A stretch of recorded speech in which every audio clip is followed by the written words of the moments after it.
बिस्मिल्लाहिर्रहमानिर्रहीम। अस्सलाम वालेकुम डियर स्टूडेंट्स, आज हम ईटा 2020 सेशन के सिलसिले में जो आपकी बुक 1 का चैप्टर 6 है प्रोकैरियोट्स, उसका जो मेन टॉपिक है that is structure of a bacterial cell.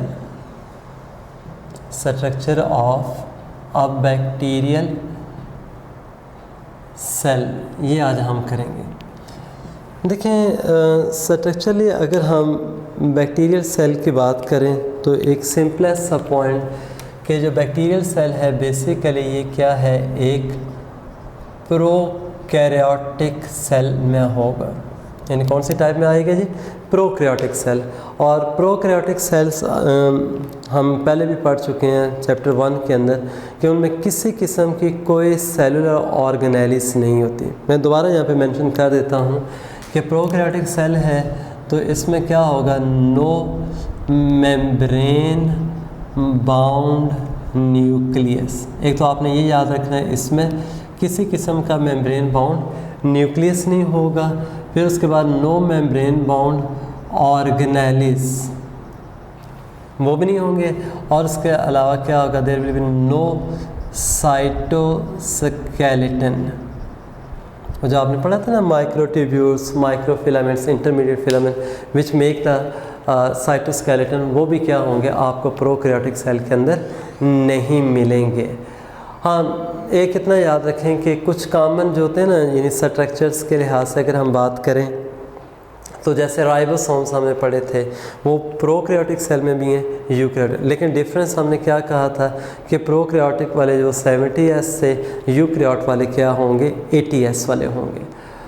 अच्छा बेटे, अभी ना यहाँ पे चूँकि स्ट्रक्चर की बात हो रही है, मैं यहाँ पे एक लिख रहा हूँ कि जो इनवेरिएबली प्रेजेंट, यानी जो सेलुलर पार्ट्स होंगे ना, जो ज़रा बैक्टीरिया हमने शुरू में भी कहा था उसमें एक बहुत डाइवर्सिटी है।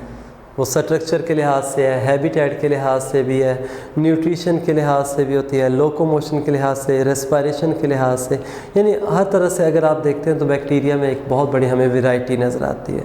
लेकिन स्ट्रक्चरल पॉइंट ऑफ व्यू से इन तमाम बैक्टीरिया को अगर हम देखें, उनमें से कई ऐसे स्ट्रक्चर्स होंगे जो कि क्या हैं, तमाम बैक्टीरिया में मिलते हैं। अब वो कौन कौन से स्ट्रक्चर्स हैं?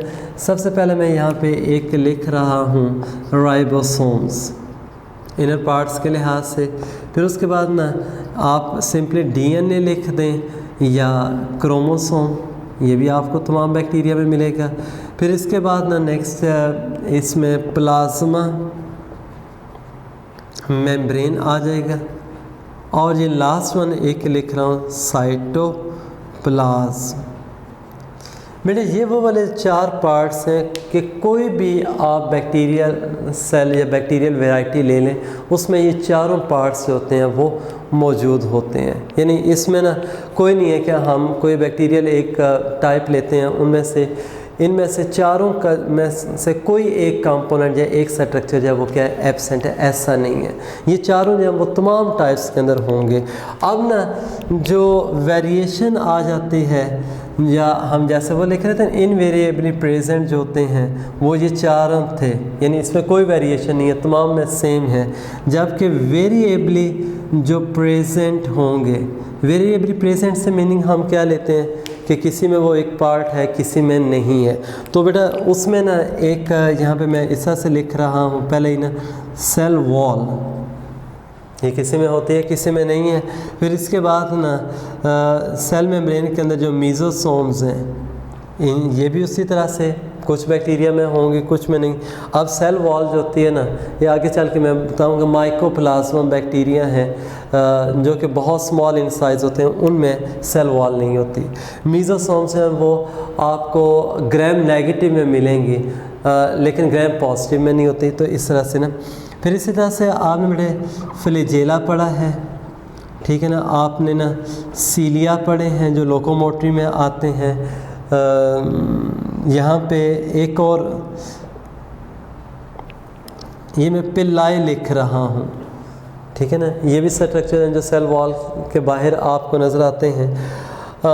फिर इसी तरह से एक यहाँ पे वो जो एक्स्ट्रा क्रोमोसोमल पार्ट होता है या डीएनए का पार्ट है, प्लाज्मिड उसको हम कहेंगे। एक्स्ट्रा डीएनए का ये सर्कुलर पार्ट होता है प्लाज्मिड। ये भी आपको जब वो कई बैक्टीरिया में मिलेगा, कई में नहीं मिलेगा। फिर इसके बाद बेटे एक ना ये स्लाइम कैप्सूल में लिख रहा हूँ, ये भी क्या होगा, तमाम बैक्टीरिया में नहीं होता। मतलब ये वो वाले पार्ट्स हैं जो कि आपको क्या है वेरिएबली मिलेंगे, किसी में है और किसी में नहीं है। ये बात क्लियर होगी। अब बेटे हम आते हैं यहाँ पे जो बैक्टीरियल सेल स्ट्रक्चर में सबसे जो पहला आएगा स्ट्रक्चर वो क्या है, सेल वॉल। अब देखें जो सेल वॉल है बेसिकली हम ये कहते हैं कि ये आउटर मोस्ट बाउंड्री है एक बैक्टीरियल सेल की। लेकिन उसमें ना अभी मैंने एक नाम बोला था माइकोप्लाज्मा। ये बहुत स्मॉल है, इन साइज़ होते हैं, बहुत स्मॉल है बैक्टीरिया। इनमें क्या होगी, सेल वॉल जो होती है ये क्या है, एब्सेंट होगी। कि in this bacteria cell wall is absent. और साथ ही एक बात याद रखिएगा कि जो सेल वॉल है इसमें जो केमिकल कंपोजिशन के लिहाज से हम बैक्टीरिया के दो टाइप्स हैं वो बनाते हैं। बेसिकली एक साइंटिस्ट हैंस क्रिश्चियन ग्राम, इसी वजह से हम उसको ना यानी ग्राम पॉजिटिव या ग्राम नेगेटिव बैक्टीरिया का नाम देते हैं।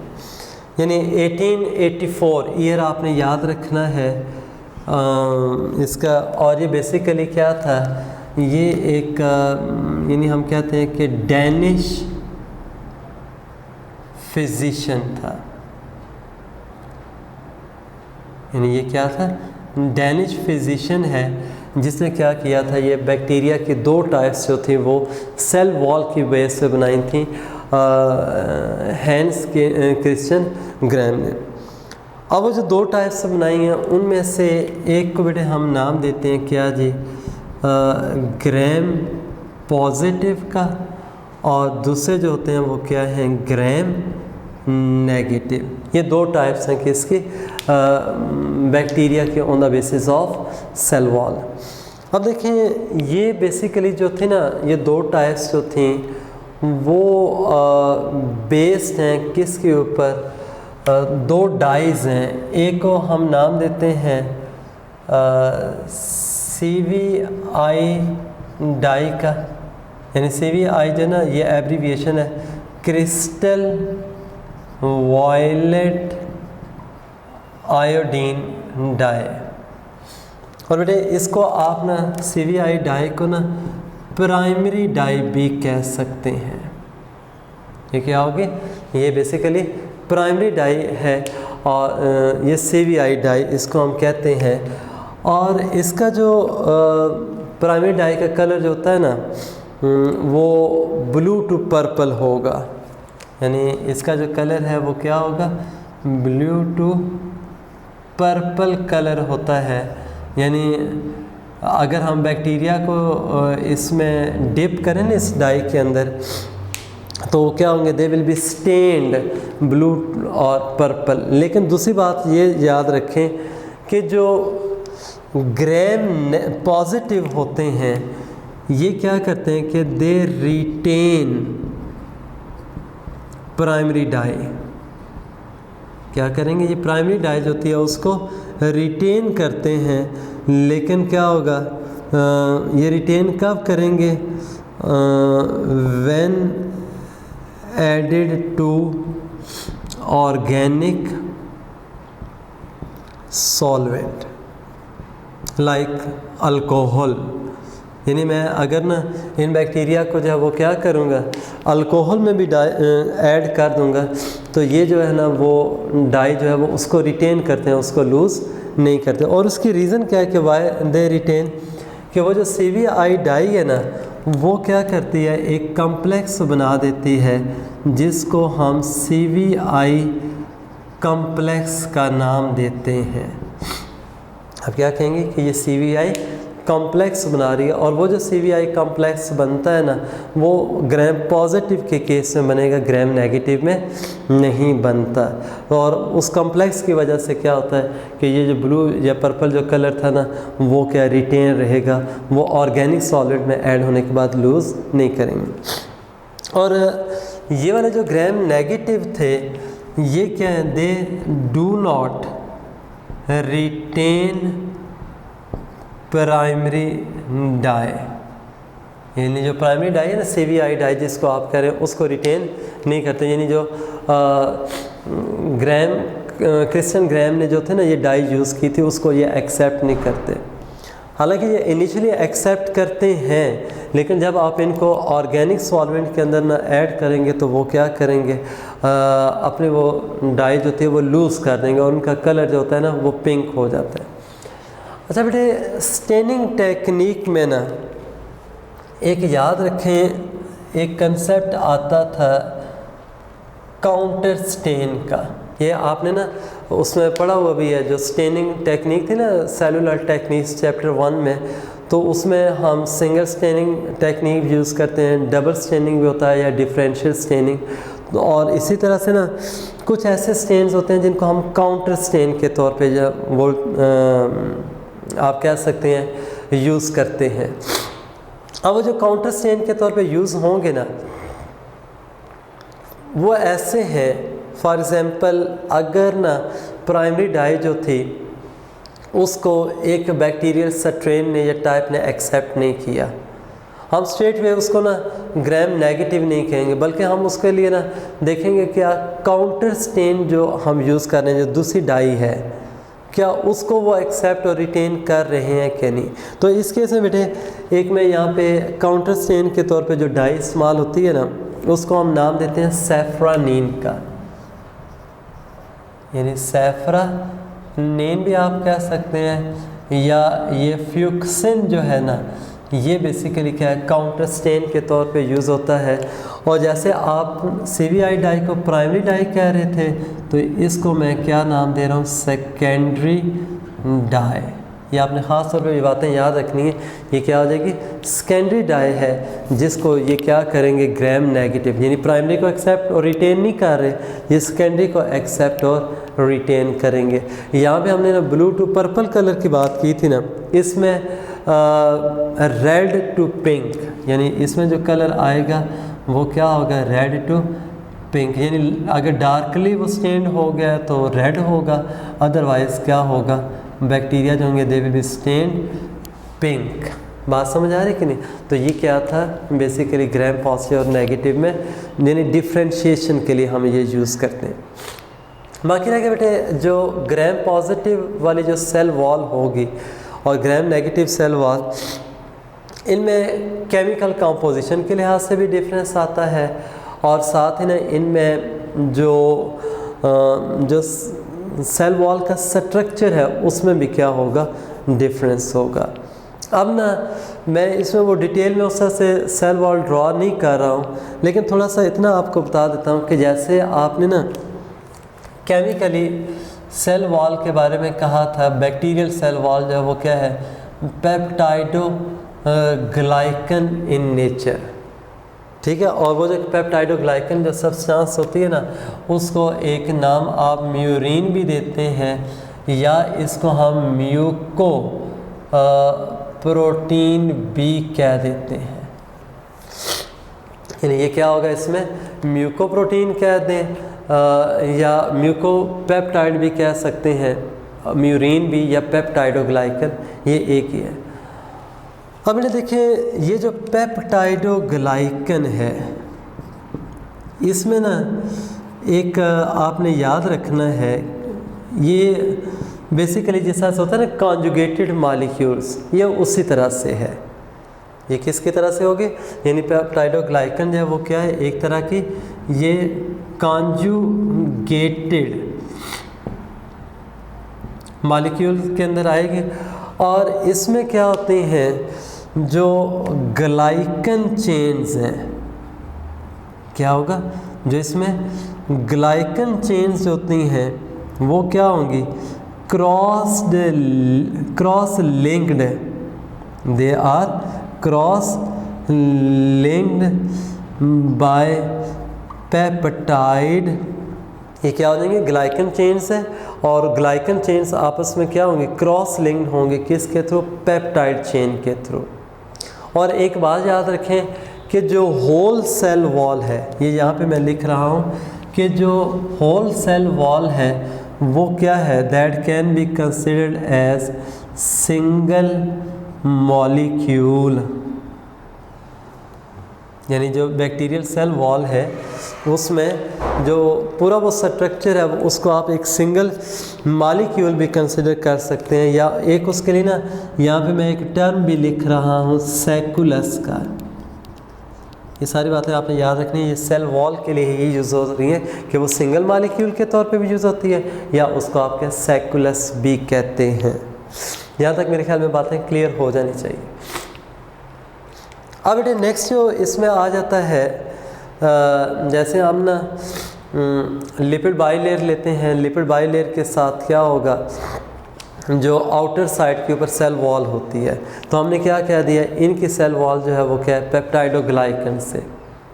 लेकिन बेटे इसमें ना पहली बात ये कि जो अगर सेल वॉल में देखें हम, यहाँ पे मैं कंपैरिजन ग्राम पॉजिटिव नेगेटिव का लिख रहा हूँ कि अगर सेल वॉल में जो लेयर्स हैं अगर हम उनको ऑब्ज़र्व करें तो इसमें क्या होगी, शाबाश, ग्राम पॉजिटिव में एक लेयर होती है, जब इसमें क्या होंगी, 2 लेयर्स होंगे। मैं 2 लेयर्स इसलिए कह रहा हूँ कि एक इनर मेम्ब्रेन होती है ग्राम नेगेटिव में, और एक क्या होगी, आउटर मेम्ब्रेन होगी, यानी ये 2 मेम्ब्रेन्स होती हैं, एक इनर है और एक क्या होगी, आउटर। वो डबल मेम्ब्रेन आपको ये डबल लेयर नज़र आएगा। अगर हम ना थिकनेस की बात करें तो ये क्या होगी, शाबाश, जो ग्राम पॉजिटिव वाली वॉल है वो मोर इन थिकनेस है, जबकि क्या होगी, लेस इन थिकनेस होगी, कौन सी, ग्राम नेगेटिव। अगर हम ना इसमें पेप्टाइडोग्लाइकन जो है ना इसकी बात करें, ये क्या होगा, मोर है किसमें, ग्राम पॉजिटिव में, और ये लेस होगा किसमें, ग्राम नेगेटिव के अंदर। बात समझ आ रही है कि नहीं। इसी तरह से बेटे जो यहाँ पे केमिकल कंपोजिशन को अगर आप देखते हैं, मैं ऐसे लिख रहा हूँ कि केमिकल कंपोजिशन के लिहाज से इसमें क्या है, पेप्टाइडो ग्लाइकन भी होंगे, फिर उसके अलावा ना ये टीकोइक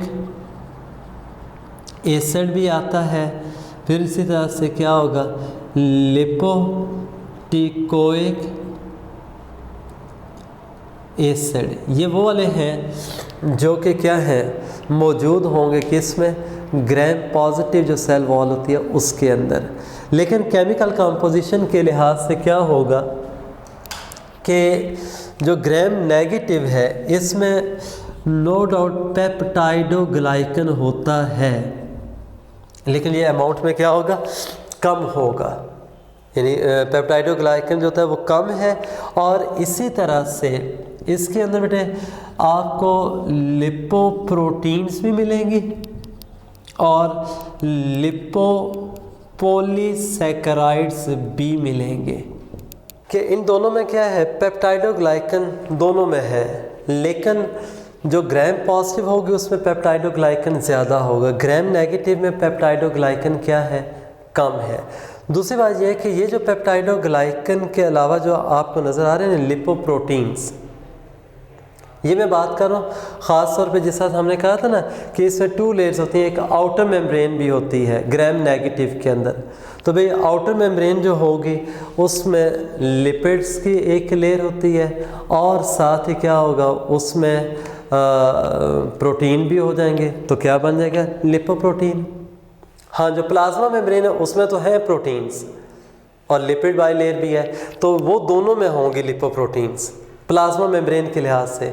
लेकिन आउटर मेम्ब्रेन की अगर हम बात करें कि जो सेल वॉल के आउटर साइड पे होगी ग्राम नेगेटिव के अंदर, उसमें लिपोप्रोटीन्स भी हैं और लिपोपॉलीसैकेराइड्स भी होते हैं, यानी जो उसमें लिपिड मालिक्यूल्स हैं उनके साथ क्या होंगे, पॉलीसैकेराइड जो चेन्स हैं वो भी आपको मिलेंगी।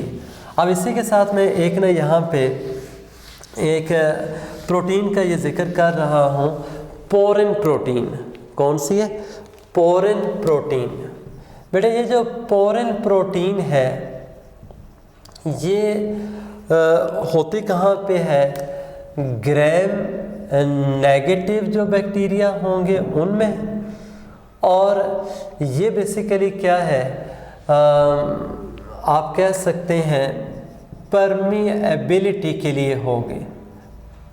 यानी पोरिन के अंदर क्या होते हैं, पोर्स होंगे जिनके थ्रू क्या होंगे, ख़ास तौर पे जो चार्ज मालिक्यूल्स या आयंस वगैरह होते हैं वो उसको क्रॉस कर सकते हैं। तो ये पोरिन प्रोटीन जो वो ग्राम नेगेटिव में मिलेगी, और ग्राम नेगेटिव में भी कौन सी थी, जो आउटर मेम्ब्रेन है उसमें क्या है, प्रेजेंट होगी, यानी it is present in outer membrane. ये बात समझ आ रही है कि नहीं?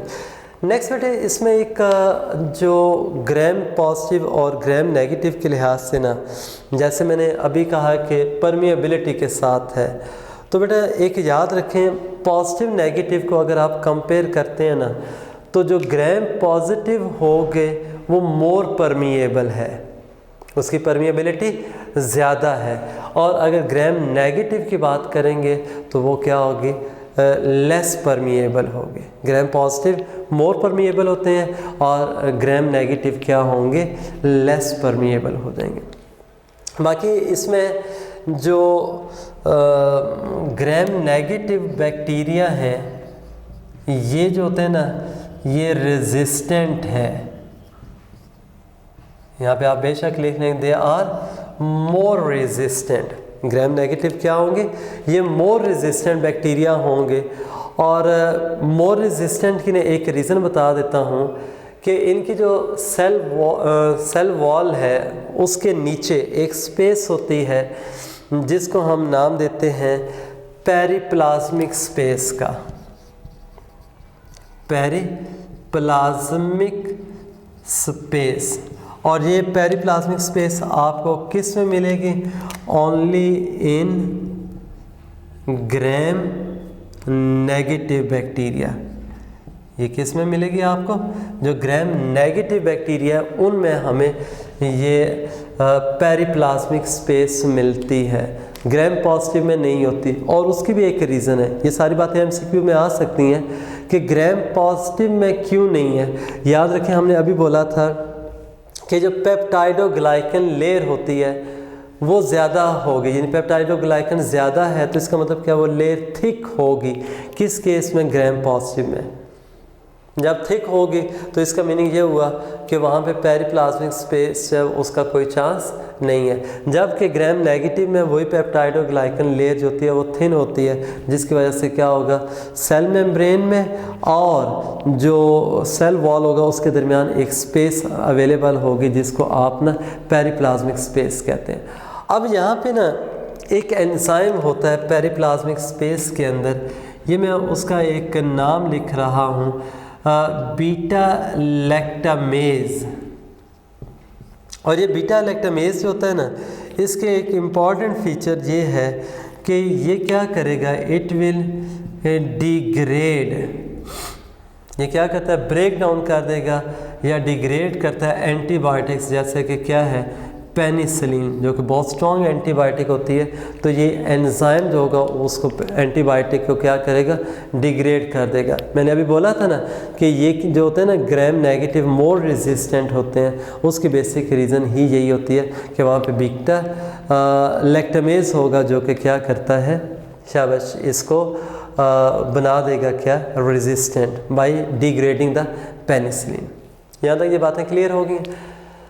बाकी बेटे इसमें एक हम नेक्स्ट जो है सेल वॉल के साथ ही एक और भी ये मैं टर्म यहाँ पे यूज़ करने लगा हूँ जिसको हम नाम देते हैं ग्लाइकोकैलिक्स का।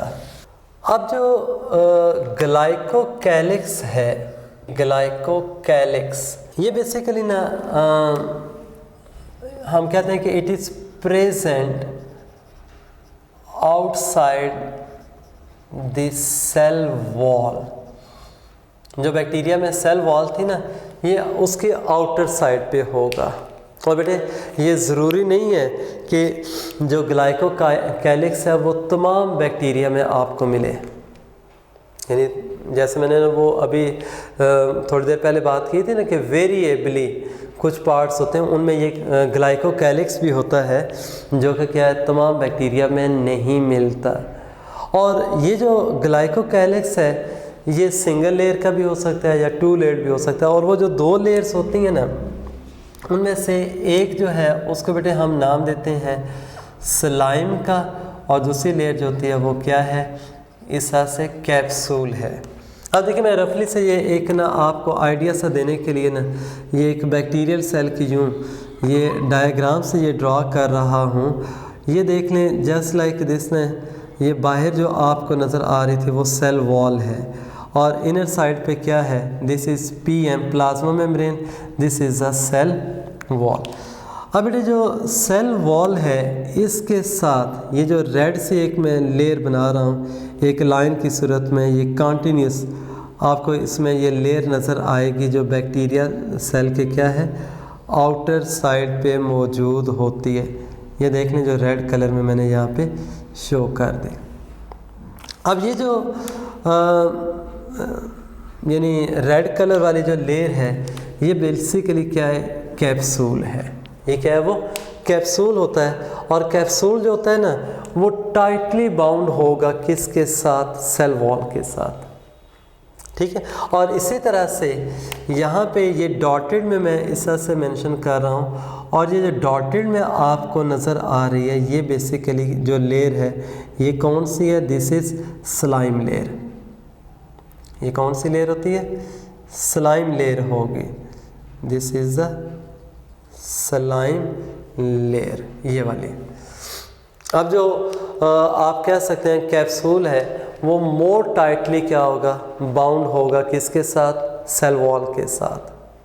और इसमें ना अगर हम किसी ना सॉल्वेंट के अंदर इन बैक्टीरिया को ऐड करके विगोरसली शेक भी करते हैं ना तो ये सेल वॉल के ऊपर से कैप्सूल रिमूव नहीं होता, यानी एक टाइट उसकी अटैचमेंट होती है। बाकी रह गया जो स्लाइम है वो चूँकि लूज सा होता है, और अगर आप उसमें सॉल्वेंट में रख के उसको शेक करेंगे तो क्या होगा कि जो कैप्सूल है सॉरी स्लाइम जो होता है वो रिमूव हो सकता है, यानी एक लूज लेयर है। बाकी बेटे जो स्लाइम होता है ना ये हम ये कहते हैं कि it will make the bacterial cell smooth and slippery, जबकि जो कैप्सूल होगा ये गमी नेचर इसकी होती है, और गमी नेचर की वजह से ये क्या बना देगा, बैक्टीरियल सेल को स्टिकी बना देता है। और बात से होता है ना बैक्टीरिया आपस में अटैच होकर कॉलोनीज वगैरह बनाते हैं, तो वो जो गमी या स्टिकी नेचर है उस ऑफ कैप्सूल है उसकी वजह से आपस में क्या होंगे, ये अटैच भी हो सकते हैं। और एक और भी याद रखिएगा कि ये ग्लाइकोकैलिक्स जो है ना इसमें यानी जो फंक्शन के लिहाज से मैं एक लिख रहा हूँ कि it prevents phagocytosis by WBCs। देखो ना आपने इम्यूनिटी वाले चैप्टर में पढ़ा हुआ है ना कि जो मैक्रोफेजिस होती हैं जो हमारी बॉडी के अंदर बैक्टीरिया वगैरह आते हैं उनको वो क्या करती हैं, एनगल्फ कर लेंगी। मैक्रोफेजिस क्या करती हैं, बैक्टीरिया को एनगल्फ कर लेती हैं। अब बेटे अगर वो एनगल्फ कर लेते हैं ना बैक्टीरिया वगैरह को तो इसका मीनिंग क्या है, वो फाइगोसाइटोसिस है। लेकिन जिनके बाद ये स्लाइम कैप्सूल होगा यानी ग्लाइकोकैलिक्स होता है उनका जो साइज़ है जो वॉल्यूम है वो इंक्रीज़ कर जाता है और फिर बैक्टीरियल सेल के लिए क्या होगा, it will become difficult to phagocytose such bacterial cells. यानी जो वाइट ब्लड सेल्स हैं उनके लिए क्या होगा, it will become difficult to eat और एनगल्फ सच बैक्टीरिया। बात क्लियर होगी। अब बेटे देखें, इस लिहाज से मैं ये भी कह सकता हूँ कि जो ग्लाइकोकैलिक्स वाले हैं ना, जो कैप्सूल के साथ वाले जो होंगे बैक्टीरिया, वो भी क्या ज़्यादा यानी रेजिस्टेंस हैं, वो हमारे इम्यून सिस्टम के थ्रू इजीली कंट्रोल नहीं होंगे। अच्छा बेटे, नेक्स्ट इसमें ये तो थी सेल वॉल से बाहर थी ये ग्लाइकोकैलिक्स, ठीक है। तो यानी अगर आप सीक्वेंस देखते हैं तो स्लाइम, फिर कैप्सूल, फिर क्या आ जाएगी सेल वॉल। और अगर ना प्राइमरी वो है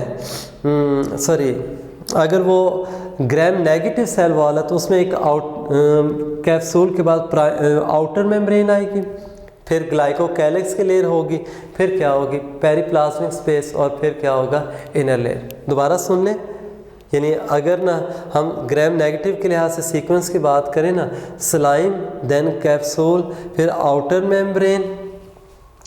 मेम्ब्रेन के बाद क्या होगी ये पेप्टाइडोग्लाइकन लेयर जो सेल वॉल की आती है, फिर पेरिप्लाज्मिक स्पेस होगी, फिर क्या है प्लाज्मा मेम्ब्रेन आएगी। तो ये उसका सीक्वेंस बनेगा। यहाँ तक ये सारी बातें क्लियर है। अच्छा बेटे, अब ना हम यहाँ पे एक बात करेंगे कि जो सेल वॉल के लिहाज से ना कुछ कंपोनेंट्स होते हैं जिनको हम अपेंडेजेस का नाम भी देते हैं। यहाँ पे मैं जस्ट ना वो चूँकि सेल वॉल की बात हो रही है तो उसमें ना सेल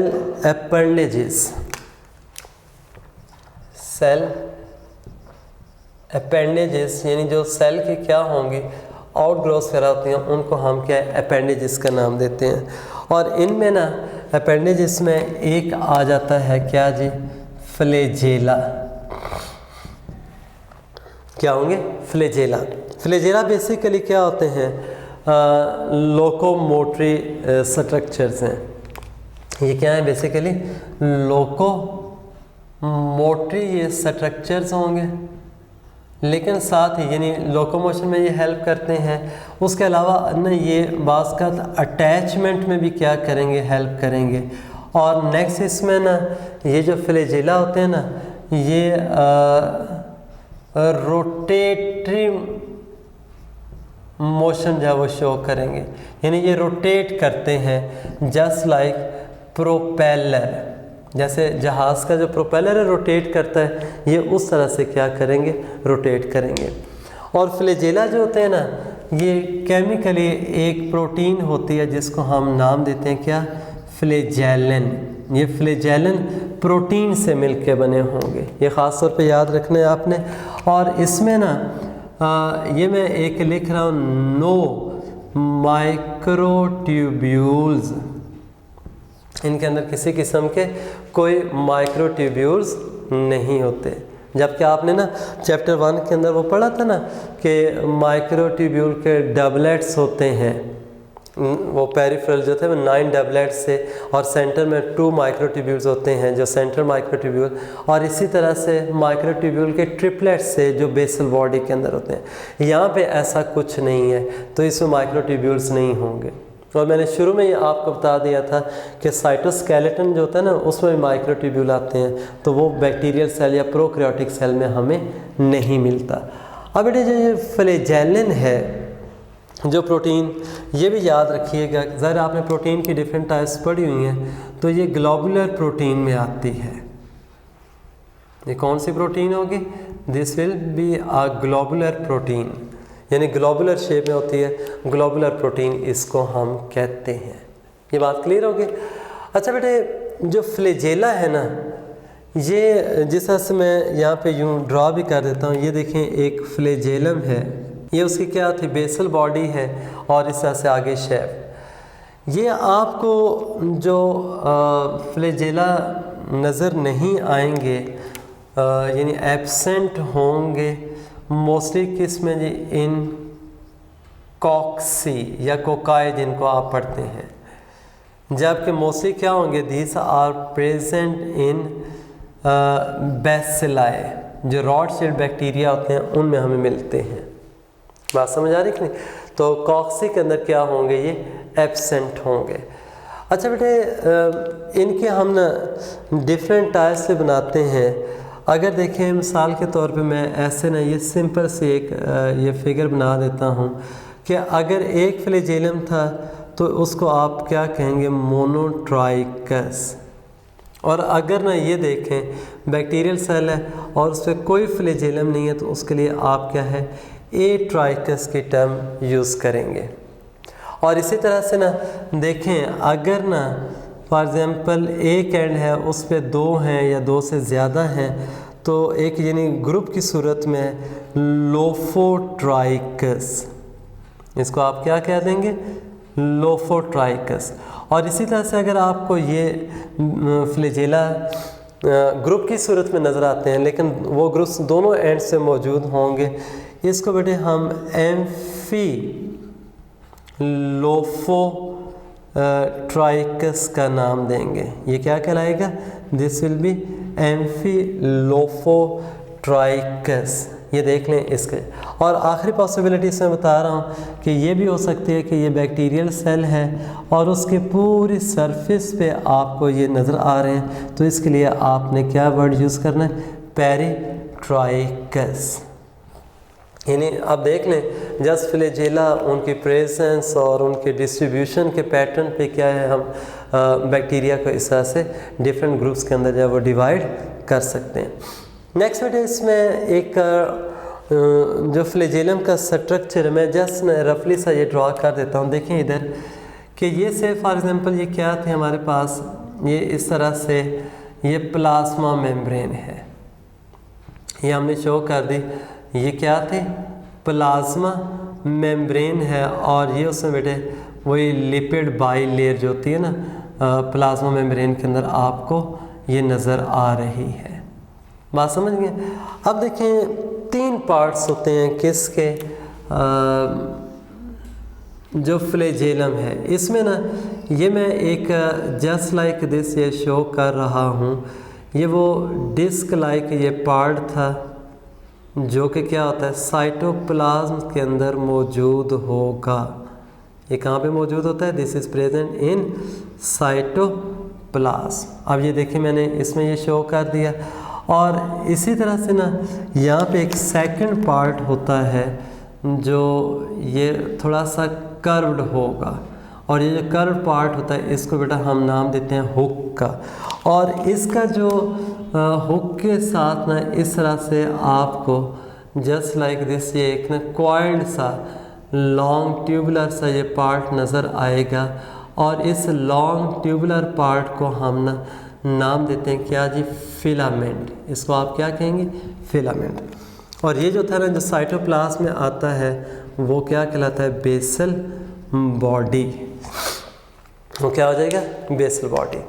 अब देखें ये बेसल बॉडी जो होती है ना, ये जैसे मैं एरोस ये बना रहा हूँ, ये इसमें क्या होगा, ये डिस्क जो होती है वो रोटेट करती है, जिसकी वजह से जो ऊपर फिलामेंट होगी वो भी क्या करेगी, रोटेट करेगी। और बेटे चूँकि हमने ना ग्राम नेगेटिव में ना पढ़ा था ना कि उसमें दो मेम्ब्रेन्स होती हैं, तो एक हिस्सा की डिस्क जो है वो आउटर साइड पे और एक इनर साइड पे आपको मिलेगी। मतलब उसमें क्या ये डबल स्ट्रक्चर होगा ये बेसल बॉडी का, यानी डबल डिस्क वाले जो स्ट्रक्चर्स आपको नज़र आएंगे। यानी ये ग्राम पॉजिटिव और नेगेटिव में ये डिफरेंस भी होता है। बाकी ये फिलामेंट क्या है, अंदर से हॉलो होगी, और वो मैं पहले बता चुका हूँ कि ये फ्लैजेलन जो प्रोटीन होती है ना उससे ये बने हुए होंगे, और ये वाटर के अंदर या फ्लूइड मीडियम में रोटेट करते हैं, उसकी वजह से बैक्टीरियल सेल क्या करेगा, मूव करेगा। तो ये क्या थी उसमें अपेंडेजेस। फिर उन्हीं अपेंडेजेस में ना एक नेक्स्ट आ जाते हैं, यानी पहले फ्लैजेला थे और नंबर 2 पे आ जाएंगे क्या जी, पिल्लाई। अब देखें अगर मैं एक बैक्टीरियल सेल इस तरह से ड्रॉ करता हूँ, ये बैक्टीरियल सेल जो था ना ये उसकी सेल वॉल है, ये बैक्टीरियल सेल की क्या थी, ये सेल वॉल है, और इनर साइड पे ये क्या है, उसके सेल मेम्ब्रेन है। तो देखें सेल मेम्ब्रेन यूँ एक क्या करती है, आउटवर्ड ना एक आउट ग्रोथ सी बनाती है जो लॉन्ग ट्यूबुलर होगी। इस आउट ग्रोथ को हम नाम देते हैं क्या जी, पाइलस का। इसको आप क्या कहेंगे कि ये क्या है, बेसिकली पाइलस है। और जो पाइलस है ना ये भी जैसे फ्लैजेला हमने पढ़ा था, फ्लैजेलन प्रोटीन, तो ये ना एक प्रोटीन होती है जिसको हम नाम देते हैं पाइलिन प्रोटीन, उससे ये बनी होगी। और ये जो होती है ना पाइलस जो होगा, एक तो ये स्ट्रेट होता है, ठीक है, और यहाँ पे यूँ लिख सकते हैं आप नॉन हेलिकल होगा, यानी कोई कॉइल्ड वगैरह नहीं होगा। और साथ ही इसमें एक ये भी आप लिख लें कि नो रोल इन लोकोमोशन, यानी इसका लोकोमोशन के अंदर कोई रोल नहीं होता।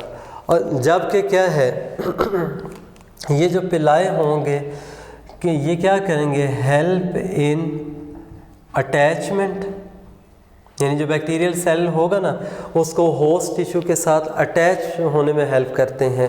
और एक आपने ना इसके सेक्सुअल रिप्रोडक्शन की टाइप पढ़ी थी, कॉन्जुगेशन, जिसमें दो बैक्टीरिया क्या करते हैं आपस में यानी जो जेनेटिक मटेरियल का एक्सचेंज करेंगे उसको हम क्या कहते हैं, वो एक कॉन्जुगेशन ट्यूब के थ्रू होता है। और कॉन्जुगेशन ट्यूब कैसे बनती है कि जो दो बैक्टीरिया हैं उनके पिल्लाए आपस में आके टच करेंगे और फ्यूज़ कर जाते हैं, तो एक कॉन्टिन्यूस ट्यूबुलर पाथ बन जाएगा, जिसके थ्रू क्या होगा, डोनर बैक्टीरियम का जो डीएनए है वो रिसिपिएंट के पास जा सकता है। जब डोनर का रिसिपिएंट के पास जाएगा तो इस तरह से ना आप कह सकते हैं जेनेटिक रिकॉम्बिनेशन हो रहा है और वो सेक्सुअल रिप्रोडक्शन, तो ये पिल्लाए उसमें हेल्प करते हैं।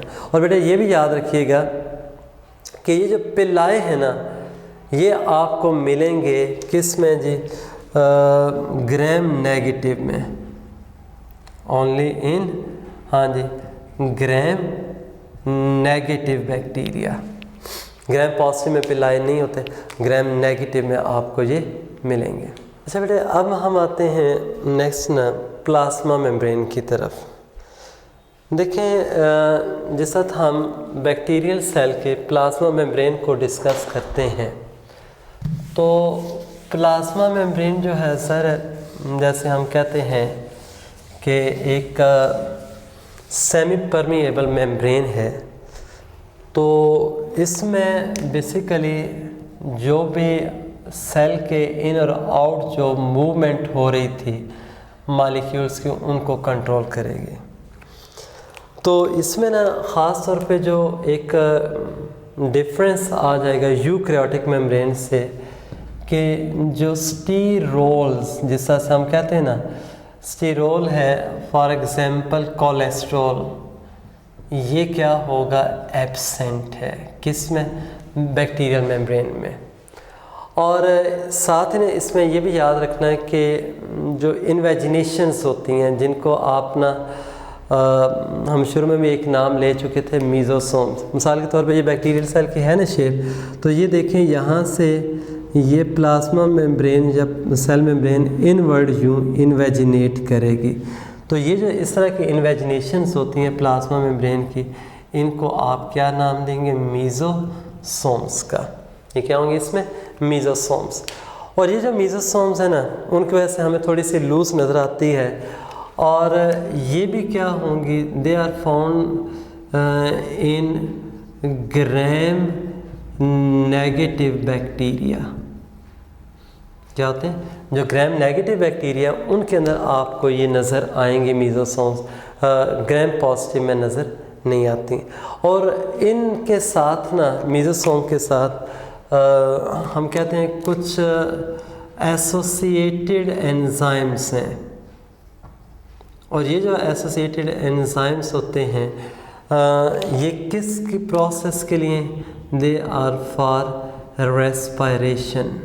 ज़ाहिर उस तरह से इनमें माइटोकॉन्ड्रिया वगैरह तो है नहीं, तो फिर रेस्पायरेशन के लिए जो है ना जो एंजाइम्स होंगे वो प्लाज्मा मेम्ब्रेन के साथ ही रिलेटेड हैं। तो इसका मीनिंग क्या हुआ कि ये मीज़ोसोम्स होंगे, इनका ताल्लुक़ किसके साथ हुआ, रेस्पायरेशन के साथ। अब ना ये जैसे हमने पहले कहा कि ये सेमी परमिएबल मेम्ब्रेन है, एक बैरियर के तौर पे काम कर रही है, लेकिन आप देखें एक एडिशनल इसका फंक्शन क्या आ गया, रेस्पायरेशन। रेस्पायरेशन के साथ साथ बेटे ये ना एक और भी काम करते हैं, यानी जिस तरह से हम ना डीएनए रेप्लिकेशन कहते हैं कि जैसा डीएनए रेप्लिकेट करता है तो जो दोनों कॉपीज़ होती हैं उनको सेपरेट करने में भी हेल्प करती हैं, और जो सेल डिवीजन होगी साइटोकाइनेसिस जिसको आप कहते हैं, उसमें भी क्या होगा, मीजोसोम्स का रोल होता है। और ये मीजोसोम्स फिर किसका पार्ट है, प्लाज्मा मेम्ब्रेन का। आई थिंक यहाँ तक ये बात क्लियर होगी। अब ना नेक्स्ट अगर हम बात करें, एक यहाँ पे रीजन है सेंटर में बैक्टीरियल सेल के, यानी देखें ये मैं बैक्टीरियल सेल इस तरह से ड्रॉ कर रहा हूँ। अगर ये बैक्टीरियल सेल है जस्ट लाइक दिस, ये सेल वॉल और उसके इनर साइड पे ये सेल मेम्ब्रेन, तो सेंटर में ना एक क्लियर सा एरिया होता है। आप देखें ये जितना भी मैंने बाहर से साइटोप्लाज्म बना दिया ना, उसमें ये डॉट्स जो शो किए हैं वो ग्रेन्युलर पार्ट है। वो कौन सा पार्ट है, ग्रेन्युलर पार्ट है। लेकिन ये सेंटर वाला जो क्लियर पार्ट होता है, यानी जो क्लियर पार्ट होगा सेंटर में, उसको आप क्या कहेंगे, न्यूक्लियोइड। उसको आप क्या बोलेंगे, न्यूक्लियोइड। अब ना ये जो न्यूक्लियोइड वाला पोर्शन है, इसके अंदर ये एक लॉन्ग जब वो क्रोमोसोम होगा, और ये जो क्रोमोसोम जिसको आप कह रहे हैं ना, ये असल में क्या होता है, long coiled double stranded DNA molecule है। ये क्या होगा, लॉन्ग भी है, कॉइल्ड भी होता है, मच कॉइल्ड होगा, और डबल स्ट्रैंडेड क्या होता है, डीएनए मॉलिक्यूल होगा। कौन सा, ये न्यूक्लियोइड वाला। अब जैसा ये न्यूक्लियोइड, इस तरह से आपको डीएनए जो नज़र आ रहा है ना न्यूक्लियोइड के अंदर क्रोमोसोम, ये जो टिपिकल क्रोमोसोम जैसे आपने पढ़ा था ना कि उसमें सेंट्रोमियर होगा, क्रोमैटिड्स हैं, ऐसा नहीं होता। यानी वो क्रोमैटिन नेटवर्क और उससे ना ये ऐसा नहीं होगा। ये सिंपली क्या है, ये डीएनए का ये पार्ट मौजूद है। लेकिन एक बहुत इम्पॉर्टेंट पॉइंट वो डीएनए के हवाले से मैं लिख रहा हूँ यहाँ पे, नो इंट्रॉन्स। वैसे आपने ना ये पढ़ा भी था उस केस में जिस वक्त ना ट्रांसक्रिप्शन वगैरह का टॉपिक पढ़ा था ना, और उसमें पोस्ट ट्रांसक्रिप्शनल मॉडिफिकेशन एक आया था, एक छोटा सा हेडिंग। यानी जब मैसेंजर आरएनए बन जाता है उसके यानी ट्रांसक्रिप्शन के बाद कुछ उसमें चेंजेस आती हैं जिसको आप ना पोस्ट ट्रांसक्रिप्शनल मॉडिफिकेशन कह रहे थे। उसमें यानी एक हम हेड लगाते हैं, फिर टेल लगाएंगे, प्लस क्या होता है, एक स्प्लाइसिंग आया था कि दो तरह के होते हैं ना, एक कोडिंग होती है। कोडिंग से मतलब क्या है, जिसके ऊपर कोडॉन्स होंगे फॉर प्रोटीन सेंसेस, यानी अमीनो एसिड के कोडॉन्स हैं। एक वो होते हैं जो उसका आरएनए का पार्ट होता है जो नॉन कोडिंग होगा, कि मतलब क्या है, that sequence will not specify any amino acid. तो अब वो जो नॉन कोडिंग है उनको हम इंट्रॉन्स कहते हैं, उनको हमने निकालना होता है स्प्लाइसिंग के दौरान। तो यहाँ पे क्या होगा कि जो बैक्टीरियल डीएनए उसमें कोई इंट्रॉन्स नहीं होते, सारे का सारा क्या होता है, वो उसमें कोडिंग रीजन्स मौजूद हैं, जबकि यूकैरियोट के अंदर नॉन कोडिंग भी होती हैं। आई थिंक ये बात समझ आ गई होगी। नेक्स्ट बेटे एक याद रखें, ये कुछ बैक्टीरिया होते हैं, नॉट इन ऑल बैक्टीरिया। इस तरह के ना, ये देखें मैंने एक सर्कल सा ड्रॉ कर दिया और उसको मैंने यूँ लेबल किया है प्लाज्मिड से। क्या कहते हैं इसको, प्लाज्मिड। ये जो होता है ना, एक एक्स्ट्रा जो है वो डीएनए का सर्कुलर पीस होगा। यानी प्लाज्मिड भी अगर आपसे पूछे कोई तो ये क्या होता है, ये एक्स्ट्रा डीएनए होता है, और ये भी क्या होगा, डबल स्ट्रैंडेड है। ये क्या होता है, डबल स्ट्रैंडेड है। लेकिन ये तीसरा पॉइंट मैं लिख रहा हूँ, ये सर्कुलर होता है, जबकि हमने ये क्या कहा था, ये कॉइल्ड है और डबल स्ट्रैंडेड वो सर्कुलर होगा। लेकिन इसमें बेटे जो जीन्स होते हैं ना, वो जीन्स कौन से होते हैं, antibiotic and heavy metal resistant genes, कि इसके ऊपर आपको क्या है, हैवी मेटल रेजिस्टेंट जीन्स वगैरह मिलेंगे। किसके ऊपर जी, शाबाश, जो प्लाज्मिड होगा। इसका मतलब क्या हुआ कि वो बैक्टीरिया जिनमें ये प्लाज्मिड होता है, तो वो जो है ना नॉर्मल बैक्टीरिया के मुकाबले में क्या रेजिस्टेंस शो करेंगे, एंटीबायोटिक्स के हवाले से भी और हैवी मेटल्स के लिहाज से भी। बाकी बेटे इसमें जो आपने पहले भी पढ़ा हुआ था यहाँ पे ना, यानी साइटोप्लाज्म के अंदर अगर ना फर्दर ऑर्गेनेलिस की बात करें, ये देखिए मैं इस तरह से ना फर्दर जो ऑर्गेनेलिस वगैरह हैं उनके लिहाज से लिखूँ तो ये इसमें क्या होते हैं, राइबोसोम्स हैं। और मैं उस डिटेल में नहीं जा रहा कि ये राइबोसोम्स क्या होते हैं, 70S वाले हैं, और इसमें एक जो होता है ना स्मॉलर 50S वाला होगा, और बिगर जब वो 50S है, स्मॉलर जो होगा वो 30S के साथ होगा। लेकिन जो कंप्लीट राइबोसोम होता है वो क्या है, 70S सेडिमेंटेशन रेट जो है वो शो करता है, और इनका वही फंक्शन है कि प्रोटीन सेंसेस, और ये क्या होते हैं, फ्रीली साइटोप्लाज्म के अंदर होंगे। जबकि हमने यूकैरियोटिक में क्या पढ़ा था कि they are either freely floating inside cytoplasm और they may be attached to endoplasmic reticulum. चूँकि अब इनके अंदर एंडोप्लाज्मिक रेटिकुलम नहीं है तो ये फ्रीली आपको मिलेंगे। ये बात क्लियर होगी। बाकी रह गया बेटे इसमें ना जो साइटोप्लाज्म है, साइटोप्लाज्म जेली लाइक होगा, यानी उसके अंदर ऑर्गेनिक इनऑर्गेनिक सब्सटेंसेस है। अब ऑर्गेनिक में प्रोटीन्स भी हो सकते हैं, इवन कि उसमें अमीनो एसिड्स भी होते हैं, उसमें शुगर्स भी मौजूद होंगी। इसके अलावा ना इसके अंदर न्यूक्लिक एसिड्स यानी DNA RNA, देखें जैसे ये प्लाज्मिन हमने लिखा है ये भी मौजूद होगा। और इसके साथ साथ ना डिफरेंट टाइप्स के जो इनऑर्गेनिक साल्ट्स वगैरह हैं वो भी मौजूद होते हैं। अच्छा बाज़ का ना देखें जैसे हम लैक्टिक एसिड कह रहे हैं वो भी इसका जो साइटोप्लाज्म का पार्ट हो सकता है, या बाज़ का इसमें ग्रैन्यूल्स भी होते हैं जिनको आप ना स्टोरेज ग्रैन्यूल्स का नाम देते हैं, वो भी साइटोप्लाज्म में नज़र आएंगे। बाकी ना इसमें कोई भी मेम्ब्रेन बाउंड ऑर्गेनेल नहीं होंगी। हो सके आज जितना भी हमने ये पढ़ा है ना जो बैक्टीरियल सेल स्ट्रक्चर, उसमें कोई कन्फ्यूजन नहीं होनी चाहिए। देख लें ये सिंपल भी था, लेकिन साथ साथ हमने कैसे देखा कि ये जो यूकैरियोटिक है उससे डिफरेंट भी होता है।